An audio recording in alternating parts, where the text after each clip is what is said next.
Hey everyone, Harris here with iDownloadBlog, and the iPhone XS and XS Max are out. Today we're taking a look at some top tips and tricks for getting the most out of your new device, whether it is the XS Max or whether it is the regular XS. We're going to be looking at some basic features and a couple of tricks, and stay tuned for an Apple Watch Series 4 tips and tricks video coming shortly. Alright, so starting out, of course, on the XS Max as well as on the 10, you have big, beautiful displays, and especially on this device, it is now humongous. So one of the things you might want to do is take advantage of Apple's new wallpapers. If you go into your settings, you can see that there are 3 live options that look absolutely awesome. You can choose the one that looks best for your device, and the best part about this is that it hides the notch up top so that it basically looks like there isn't one there. And when you turn it on and you force touch, it will move, and that is pretty sweet. Now, if you didn't know already, down here you have your flashlight, which you can force touch and turn on, and then your camera, which you can force touch to get into. When you're inside your settings, of course, you can swipe through to get to your different modes. Press the 1x button to zoom in twice as much, and up top you have more controls, such as your flash. You can have live mode on or off, countdown timer, and filters. Now, if you take a portrait mode photo, you can go into it, and if you click edit, you can change the aperture from f16 to f1.4, and this will change the amount of blur that is shown on the photo. And this is really cool. You can customize the picture, make it more or less blurred. You can also go through and change the type of setting and photo that it is. So if you want to change the effect, you can certainly do that. Now, one of the advantages of the bigger phone is that you do have landscape support in several different applications. So for instance, if you go into settings, you can see that you do have split screen support. So you can have your settings on your left-hand column and then the menu on the right. And there are several applications that take advantage of that, but that is one feature that is unique to the XS Max over the regular XS. Now, additionally, if you want to change the scale of your phone, you can do that. You can change between standard and zoomed if you want something that's just going to be a little bit bigger, if it helps with your eyesight. You can do that in the settings application for your iPhone XS Max. Now, you can change the settings for Face ID, and of course Face ID is how you unlock your device. It scans your face and unlocks, and you can open it. So if you go into the settings, you can set up an alternative ID. Now, this is good if you ever have a situation that you look drastically different from one situation or another. Maybe if you have a wig or anything like that, something that you might want to set up an alternative appearance, you can do that. But this also works if you want to add a second person onto your Face ID. You can do that, and by doing an alternative ID, this allows you to have multiple people using the same Face ID, so that can be used to improve yours or can be used to add a second person. Require attention for Face ID basically means that you can choose if you want your sunglasses to allow you to unlock your phone or not. Out of the box, you may have issues with sunglasses and different things like that unlocking your phone. If you turn this off, it'll basically allow you to unlock your phone under more circumstances, including with sunglasses. So that's a good thing if you want to unlock it with sunglasses. Attention aware features basically means that it will keep your screen turned on. It won't dim it if it sees that you're looking at it.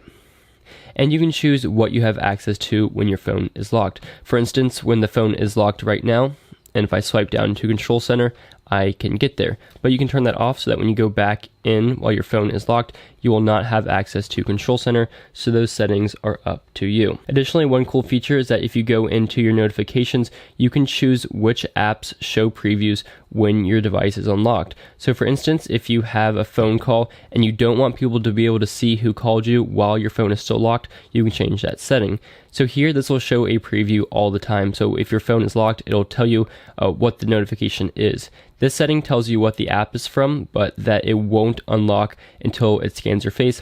In this setting, it will never show the contents of the notification until you unlock your phone and view the notification itself. I typically use when unlocked. Now, when you're scanning your face for Face ID, if it is taking too long, you can always swipe up just to get into your passcode settings. So this is actually working super well, and it's kind of hard to demonstrate, but you can swipe up just to type in your passcode. And as you can see, it is working too well right now. So you can swipe up and tap, and it will quickly bring you into your passcode.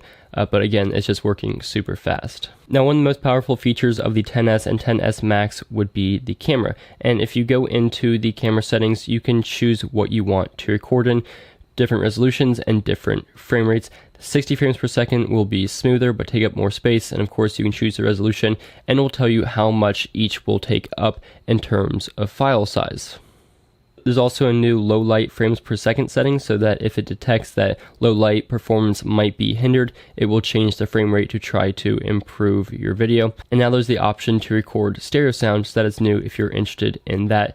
There's also the grid, and you can scan QR codes directly from your camera now. So if you scan a QR code, it can take you to that website. By default, the Apple Cube that comes with your iPhone to charge it charges it incredibly slow. I mean, it's a tiny little adapter, and it's the same one that Apple has been shipping for many, many years. But if you want to charge your phone faster, you actually can. Unfortunately, you do have to buy some accessories. You need to buy a USB-C to Lightning cable from Apple. This costs about $20, which honestly isn't too bad. And then you need some type of USB-C charger. This is the one that came with my 15-inch MacBook Pro. You can use the one that comes with a 13-inch, or you can buy some from Amazon. Basically, any full power USB-C chargers will charge your iPhone much, much faster. So if you're ever in a pinch, you can use your Mac's charger or any type of USB-C charger with this accessory, and it will charge your device much faster. And now on top of that, the new iPhones appear to support 10-watt charging for wireless charging. So if you do get a wireless charger for your device, they will now charge faster than they did before. So getting the basics out of the way, if you want to go to your home screen, you swipe up. That's pretty simple. Just a swipe up gesture will take you home. Now, if you swipe up and hold a little bit longer, it will bring you up to your multitasking. From there, you can go to your recent apps, or you can swipe up to force close an app. Swiping down from the top right hand corner gets you into your control center, which gives you access to your quick controls. If you go into that, you can 3D or force touch to get into more settings, including changing different aspects of your screen or different settings on your device. Again, so that is swiping down from the top right hand corner, and you can customize these control center options. If you go into your phone and you go down to control center, you can customize what controls show up in here. Swiping down from the top brings you into your notification center. A swipe to the right brings you to your widgets, which you can see the widgets that you have set up, and you can customize that yourself if you want to with this edit button. And then of course a swipe to the right or the left will bring you to your recent applications back and forth, which is a pretty handy feature. You can go up and over, and it's just multitasking just like that with a side swipe. Screenshotting is the same as the iPhone 10. It is the up volume button and the power button, and when you take a screenshot, it will bring a little icon down below. You can dismiss it and it will save to your photos. You can tap on it and you can delete it if you didn't want to by clicking the done button, save to photos or delete it, or you can mark it up, highlight it, scribble, do whatever you want with it. If you want to modify it, and you can add text, signature, magnifier, shapes, and more. You can share it, or you can click done and save. Now, of course, this device does run iOS 12, so there's a ton of new features. You can check out our iOS 12 video if you want to see the whole list of features that are available now on iOS 12. Now, if the XS Max screen size is a little bit big for you, you can go into General, you go into Accessibility, and you can go into Reachability. This will allow you to swipe down at the bottom of the screen to get to the top more easily. So I'll show that again. If you just swipe down, it brings your screen down, so you can access things such as Control Center more easily. So Notification Center, Control Center, so you can see it just like that. So if you're typing, you can just swipe down. It'll bring that closer to you. So if the screen size is a bit of an issue for you, you can turn on reachability mode. And those are some of the tips and tricks I have for you for your new iPhone XS or XS Max. If you have any more tips or tricks, feel free to leave those in the comments down below.